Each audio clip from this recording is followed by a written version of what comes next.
Okay, फिर से हम हाजिर हैं आपके सेवा में एक बार फिर। बारिश का महीना है, पवन करे शोर, ऐसे झूमे हमार मनवा जैसे बगिया में नाचे मोर। तो मोर तो बगिया में नाच रहा है, अपना काम कर रहा है, थोड़ा सा हम भी अपना काम कर लेते हैं। कंसंट्रेशन ऑफ सॉल्यूशन आज पढ़ने जा रहे हैं। आज मैं नोट्स लेके आया हूँ, क्लास में करवाया गया है। तो आज का लेक्चर उन बच्चों के लिए है जो छूटा हुआ है। न्यूमेरिकल एनालिसिस आज देखने वाले हैं कंसंट्रेशन ऑफ सॉल्यूशन पे। आज का टॉपिक क्या है? न्यूमेरिकल्स बेस्ड ऑन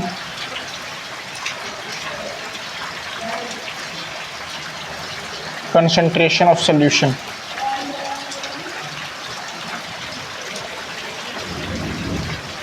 तो पिछले वीडियो में, पिछले लेक्चर में हमने मोलैरिटी, स्ट्रेंथ, नॉर्मेलिटी और लास्ट वाला जो था मोलैरिटी, इसको अच्छे से समझाया है ना। आज और अच्छे से समझ जाएंगे जब हम इसके क्वेश्चन कर लेंगे। समझने का मतलब तभी है जब हम इसके क्वेश्चन कर पाए, अदरवाइज कोई मतलब रहता है नहीं है। फार्मूला रख के क्या करना है? कुछ नहीं करना, सवाल लगाना है। तो सवाल ही तो लगाना है आज। अच्छा, तो आज उससे पहले, सवाल पे आने से पहले हम मोलैरिटी और स्ट्रेंथ में एक रिलेशन होता है उसको समझेंगे, और एक रिलेशन मोलैरिटी और नॉर्मेलिटी में होता है उसको समझेंगे। तो सबसे पहले आज हम स्टार्ट कर रहे हैं relation between molarity and strength.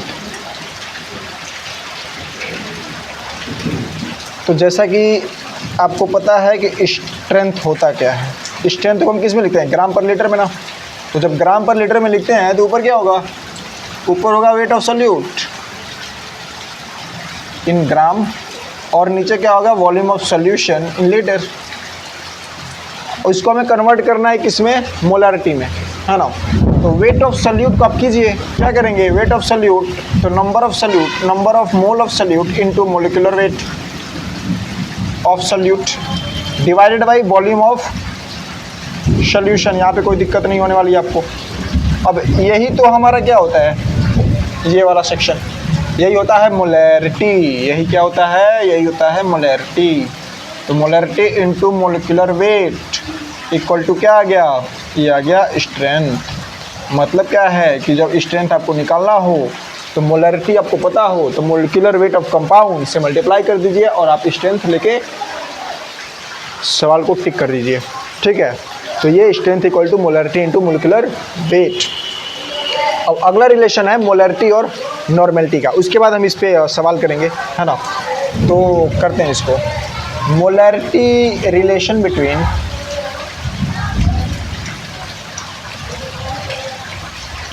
Molarity and normality.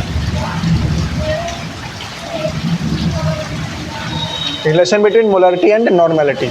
तो नॉर्मेलिटी क्या होता है बच्चों, बताइए एक बार। नॉर्मेलिटी होता है नंबर ऑफ ग्राम इक्विवेलेंट या number of equivalent divided by volume of solution. यही होता है, लीटर में रहता है ये। अब नंबर ऑफ इक्विवेलेंट क्या होता है? नंबर ऑफ इक्विवेलेंट होता है weight of solute divided by equivalent weight of solute, equivalent weight of solute. और यहाँ पे क्या रहेगा? Volume of solution. क्या रहेगा? Volume of solution. और यहाँ पे आपको पता है कि वेट ऑफ सॉल्यूट तो वैसे ही रखो आप लोग, और नीचे जो इक्विवेलेंट वेट ऑफ सॉल्यूट है उसके आप क्या लिख सकते हैं? Molecular weight of solute divided by Z. जब मैंने इक्विवेलेंट वेट बताया था तो वहाँ पे उसको बताया था कि मोलिकुलर वेट को जेड से जब डिवाइड कर देंगे, जेड ऐसा फैक्टर है जो एसिडिटी है बेस की, बेसिसिटी है एसिड की, और एक बैलेंसी फैक्टर है, यहाँ पे जेड है वो चीज़। और यहाँ पे आप क्या लिखेंगे? Volume of solution. अब यहाँ से आप ये देखिए, ये वाला क्या बन गया? Weight of solute divided by molecular weight, ये बन गया मोल ऑफ सॉल्यूट। और ये मोल ऑफ सॉल्यूट ऊपर हो गया तो वॉल्यूम ऑफ सॉल्यूशन क्या हो गया? नीचे। तो मोल डिवाइडेड बाय वॉल्यूम, मोलैरिटी, और मोलैरिटी, और ये जेड चला जाएगा ऊपर। तो यहाँ पे हम क्या लिख देंगे, molarity into Z, this will be our normality. Clear है? तो अगर आपको स्ट्रेंथ निकालना है तो मोलैरिटी से निकलेगा मोलिकुलर वेट मल्टीप्लाई करके, और अगर आपको नॉर्मेलिटी निकालना है तो मोलैरिटी से निकलेगा जेड से मल्टीप्लाई करके। इतना बात क्लियर है? ठीक है, तो ये आपका रिलेशन हम आगे न्यूमेरिकल्स जब सॉल्व करेंगे तो उसमें यूज़ करेंगे। ठीक है, अब आते हैं न्यूमेरिकल्स पे। तो कॉपी में इसलिए लेके आया हूँ कि न्यूमेरिकल्स हम जो बच्चों को कराए हैं क्लास में उसी को हम रिवाइज करवाएंगे आज। ठीक है, तो इसको मैं रब करने चल रहा हूँ और आगे आपको इसके न्यूमेरिकल से भेंट और मुलाकात कराते हैं, देखते हैं कि क्या औकात है उन न्यूमेरिकल्स की इन कंसेप्ट के आगे। ठीक है, तो हम करने चल रहे हैं पहला क्वेश्चन। निकल जा कहाँ गया? हाँ ठीक है, तो सबसे पहला क्वेश्चन है, first question, 10 to the power 24 H2SO4 molecules dissolved in 5 liter water. 5 litre water में इसको डिजॉल्व किया गया है। तो पूछ क्या रहा है? पहली चीज़ जिसमें पूछा है, बताइए मोलैरिटी क्या होगी ऑफ सॉल्यूशन, और दूसरा पूछा है strength of solution, strength of solution. तो अब क्या हम कीजिए, मोलैरिटी निकालिए। निकालते हैं मोलैरिटी। तो molarity equal to number of solute. तो आपको देखिए यहाँ पे क्या दिया हुआ है, नंबर ऑफ मोलिक्यूल्स। तो नंबर ऑफ मोलिक्यूल्स दिया है तो नंबर ऑफ मोल कैसे निकलेगा? तो नंबर ऑफ मोल निकलेगा, इसको एवोगैड्रो नंबर से डिवाइड करके, तो इसको एवोगैड्रो नंबर से डिवाइड कीजिए। 6.022 इंटू 10 टू द पावर कितना हो जाएगा, 23। तो ये मोल आ गया ऊपर, और नीचे क्या दिया है, वॉल्यूम ऑफ, तो 5 लीटर। ये कंप्लीट। अब यहाँ से इसको कैंसिल आउट करेंगे, कितना बनेगा, ऊपर 100 बच गया। अब इससे जब 100 को डिवाइड करेंगे तो आपके पास ऑलमोस्ट 16 आएगा। कितना आएगा, 16 के आसपास, है ना, ऑलमोस्ट 16 के आसपास आएगा। 16 से थोड़ा सा ज़्यादा, 16.6 के आसपास आएगा। ठीक है, ऑलमोस्ट इतना आएगा। अब इसको आप क्या कीजिए, 16.6 डिवाइडेड बाई 5, अब इसमें ऊपर नीचे 2 से मल्टीप्लाई कर देते हैं, फिर देखते हैं कितना आएगा। 166 का दूना कितना होगा, 166 32, 320, 332। तो आपको ये वो कितना आएगा आंसर, 3.32 कैपिटल M। ठीक है, ये हो गया मोलैरिटी। अब दूसरा क्या पूछा है, दूसरा पूछा है स्ट्रेंथ। दूसरा क्या पूछा है, दूसरा पूछा है स्ट्रेंथ। तो स्ट्रेंथ आप कैसे निकालेंगे, मोलैरिटी में मल्टीप्लाई क्या करना है, मोलैरिटी में मल्टीप्लाई करना है मोलिकुलर वेट, मोलिकुलर वेट। तो आपका मोलैरिटी इतना दिया है, 3.32 आप निकाले हैं, और मोलिकुलर वेट आपका H2SO4 का कितना होता है, 98। तो आप 98 से आप इसको मल्टीप्लाई कीजिए, 98 से मल्टीप्लाई कीजिए, आपका ये आंसर हो जाएगा। 98 से आप मल्टीप्लाई करेंगे तो कितना होगा, 98 से मल्टीप्लाई कीजिए, 8 दूना 16, बच गया 1, 8 तरीका 24, 1 25, बच गया 2, 8 तरीका 24, 2 26, बच गया, हो गया ये कंप्लीट। 9 दूना 18, 1 बच गया, 29 27, 1 28 हो गया, बच गया 2, 29 27, 2 29, यहाँ पे 6, 3, 8 6 14, 15, 9 11, 12, 3, तो 325 और 36। तो ये आपका हो गया स्ट्रेंथ ग्राम पर लीटर में। This will be your answer. ठीक है, पहले का तो ये पहला क्वेश्चन है, हम क्या निकाले हैं, मोलैरिटी और स्ट्रेंथ। ठीक है, अब अगला क्वेश्चन हम करने चल रहे हैं।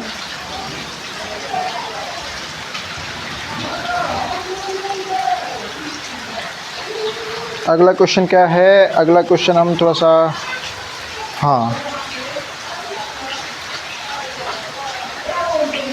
अगला क्वेश्चन हम एक ले रहे हैं, उसी में 3-4 सवाल उसी के अंडर हो जाएगा। 200 ग्राम सोल्यूशन गिवन है ना, और कंटेंस 50 ग्राम। इसमें 50 ग्राम कैल्शियम कार्बोनेट है, कैल्शियम कार्बोनेट। और एक चीज़ और दिया है, डेंसिटी ऑफ सोल्यूशन इज़ 5 ग्राम पर ml। क्या दिया हुआ है, डेंसिटी ऑफ सोल्यूशन इज़ 5 ग्राम पर ml, density of solution is 5 ग्राम पर ml। देन कैलकुलेट, पहला स्ट्रेंथ निकालना इसमें, दूसरा निकालना है मोलैरिटी, तीसरा निकालना है मोलैलिटी। ठीक है, निकालते हैं सब। तो अब क्या करेंगे, सबसे पहले आप मोलैरिटी निकाल लीजिए, सिंपल चीज़ है ना। और नहीं तो ये भी निकाल सकते हैं, कोई दिक्कत नहीं है। तो एक काम करते हैं ना, हम वॉल्यूम ऑफ सोल्यूशन सबसे पहले कैलकुलेट करते हैं, उसके बाद स्ट्रेंथ, मोलैरिटी और मोलैलिटी आसानी से निकल जाएगा। तो वॉल्यूम ऑफ सोल्यूशन अब क्या निकालेंगे, इसको साइड में करते हैं। सबसे पहले वॉल्यूम ऑफ सोल्यूशन, तो वॉल्यूम ऑफ सोल्यूशन कैसे निकालेंगे, तो डेंसिटी दिया हुआ है, तो वॉल्यूम ऑफ सोल्यूशन क्या होगा, weight of solution divided by density of solution. तो 200 ग्राम डिवाइडेड बाई 5 ग्राम पर ml, तो इससे ये कैंसिल आउट, कितना आया 40 ml। ये होगी डेंसिटी ऑफ सोल्यूशन, है ना। डेंसिटी ऑफ सोल्यूशन से हम निकालेंगे क्या, वॉल्यूम ऑफ सोल्यूशन। अब निकालते हैं स्ट्रेंथ क्या होगा, स्ट्रेंथ को ऐसे नोट कर देते हैं। वेट ऑफ रहेगा ऊपर सल्यूट, वेट ऑफ सल्यूट कितना 50 ग्राम, तो ऊपर 50 ग्राम में रहेगा, ग्राम पर लीटर में आता है, तो 50 रहेगा। नीचे क्या आएगा, नीचे आपका आएगा वॉल्यूम ऑफ सोल्यूशन, तो 40, चूँकि ml में है तो 1000 से मल्टीप्लाई करके आप निकाल सकते हैं, ठीक है। तो यहाँ से 1.25 इंटू 1000, तो 1250 आएगा। ये कितना आएगा, 1250 ग्राम पर लीटर। दूसरा क्या निकालना है, दूसरा निकालना है मोलैरिटी। क्या निकालना है, मोलैरिटी। तो मोलैरिटी आपको कैसे निकलेगा, मोलिकुलर वेट से डिवाइड कर दीजिए, किसको, स्ट्रेंथ को, है ना। तो यहाँ से आप मोलिकुलर वेट से डिवाइड करके आप इसको निकाल सकते हैं। तो एक काम करते हैं, 1250 इसका दिया ये है, और कैल्शियम कार्बोनेट का होता है 100, तो 100 से इसको आप डिवाइड कीजिए, तो 100 से डिवाइड करेंगे कितना आएगा, 12.5 कैपिटल M। मोलैरिटी है ना, तो कैपिटल M। और तीसरा क्या निकालना है, तीसरा पूछ रहा है मोलैलिटी।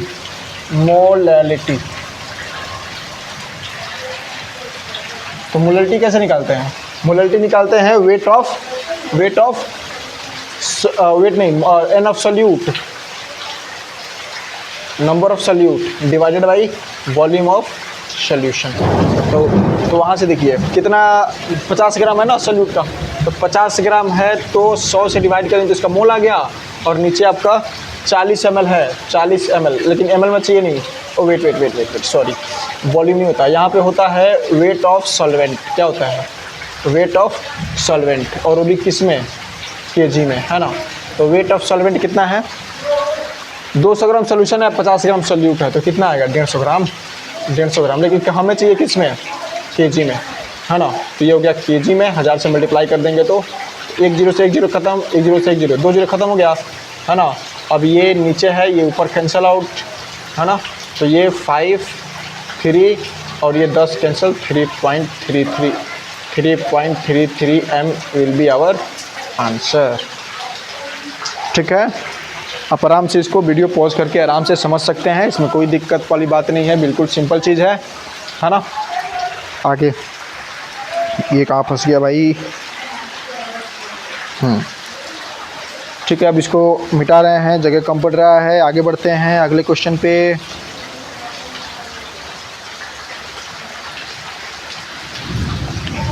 तीन चार क्वेश्चन और देखेंगे इसमें, इम्पोर्टेंट, ठीक है। इसको रब कर रहा हूँ मैं, और ये मन लगा के, बारिश का महीना, पवन करे शोर, जैसे झूमे हमर मनवा, जैसे मुरवा बगिया में नाचे, वैसे ही झूमेगा, है नहीं।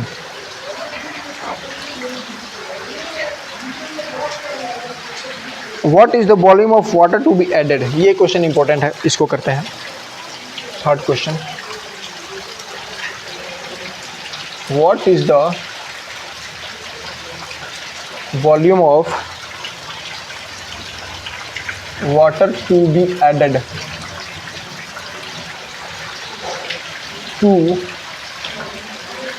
200 ml of 18m H2SO4 solution to get 1.8m H2SO4 solution। Question बहुत बढ़िया है ना।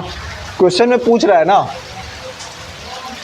कि 200 ml भाई दिया हुआ है क्या सॉल्यूशन, जिसका कंसंट्रेशन है 18m। अब करना क्या है, उसमें वाटर मिलाना है। वाटर इतना मिला दें ताकि उस सॉल्यूशन का जो कंसंट्रेशन हो जाए कितना हो जाए 1.8m। आपको करना कुछ नहीं है, सिंपल है। 18m लिखो, यहाँ पे 1.8m कितना का फैक्टर हुआ है 1/10 हुआ है ना। अगर कंसंट्रेशन 1/10 हुआ तो वॉल्यूम कितना बड़ा होगा 10 गुना। कंसंट्रेशन 1/10 हुआ तो वॉल्यूम कितना बढ़ेगा, वॉल्यूम बढ़ेगा 10 गुना। तो जब वॉल्यूम बढ़ गया 10 गुना तो इसका मतलब 200 ml का 10 गुना कितना होता है, 200 ml से कितना हुआ, ये हो गया 2000 ml। तो कितना ऐड किया गया होगा 1800, ये हो गया आंसर। अब इससे भी अगर शॉर्ट ट्रिक आपको जानना है तो ये देखो, यहाँ पे क्या करो, ये है 10 गुना तो इसमें से एक कम करो 9 और यहाँ से मल्टीप्लाई कर दो पूरा ml, ये हो गया 1800 ml। ये हो गया आंसर आपका, ठीक है ना। चाहे ऐसे निकालो चाहे ऐसे निकालो, आपको ये ट्रिक है। अगला क्वेश्चन करते हैं चौथा, इसी टाइप का है। एक और क्वेश्चन करते हैं ताकि आपको भी क्लियर हो जाए कि हाँ ये रूल लगेगा नहीं लगेगा। लिखा है what is the volume of water to be added, कितना वॉल्यूम ऐड करेंगे 250 ml 5m HCl को कितना बनाना है टू गेट 0.25m HCl। मैं क्या बोला हूँ, क्या करना है, 5m को इसमें देखो कितना गया है, कितना गया है 1/20 गया है क्या, हाँ 1/20 गया है। अब 1/20 से मैं क्या गया हूँ, इसको एक कम करो 19। शुरू में कितना वॉल्यूम दिया था 250, लो कर लो 250, 19 का 0, 19 × 5 = 95, 9 19 दूना 38, 9 47, 150 ml हो गया आंसर। इससे भी सिंपल सवाल होगा क्या, सिंपल एकदम क्लियर है। तो इस तरह के क्वेश्चन आपके निकल जाएंगे, कोई दिक्कत नहीं है, कोई प्रॉब्लम वाली बात नहीं है, ठीक है। तो ये बेसिक से क्वेश्चन होते हैं, ठीक है ना। तो आज के लिए बस इतना ही। बारिश का मौसम है, बहुत ज़्यादा शोर हो रहा है, ठीक है। अभी शोर में आपको भी दिक्कत हो रही है, हमें भी दिक्कत हो रही है, ठीक है। तो बस आज के लिए इतना ही, फिर मिलते हैं अगले लेक्चर में। ओके, तब तक के लिए नमस्कार, जय हिंद, बाय।